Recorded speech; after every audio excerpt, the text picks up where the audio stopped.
Alors que la tournée de Lori Pesté affiche complet, la chanteuse sera invitée dans l'émission Un dimanche à la campagne le 18 mai prochain. Un rendez-vous orchestré par Frédéric Lopez qui accueille 3 stars, coupées du monde, afin de recueillir leurs confidences.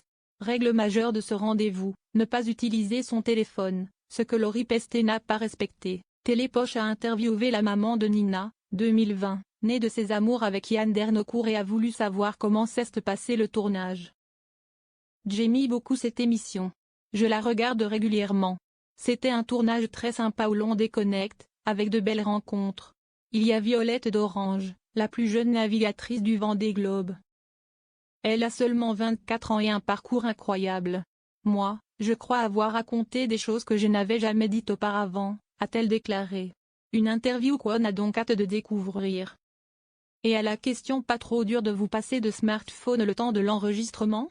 L'ex-compagne de Garou a répondu avec franchise, j'ai triché un peu pour appeler ma fille de 4 ans en FaceTime avant le coucher et au réveil.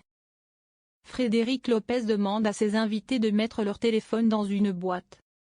Il faut savoir qu'à chaque début d'émission, l'animateur demande aux invités de se séparer de leur téléphone portable qu'ils rangent dans une boîte pour la durée du séjour. On est tous addicts à notre téléphone même quand on ne le veut pas.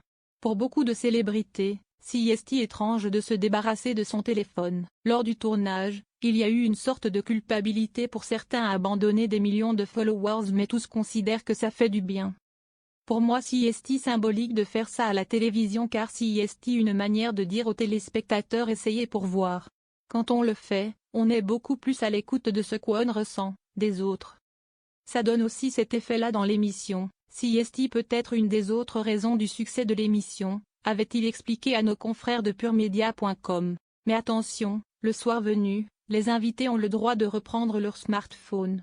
Certains récupéraient leur téléphone pour envoyer un petit message à leur famille, avait-il expliqué. C'est donc le cas de Lori Pesté qui n'a en fait pas vraiment triché.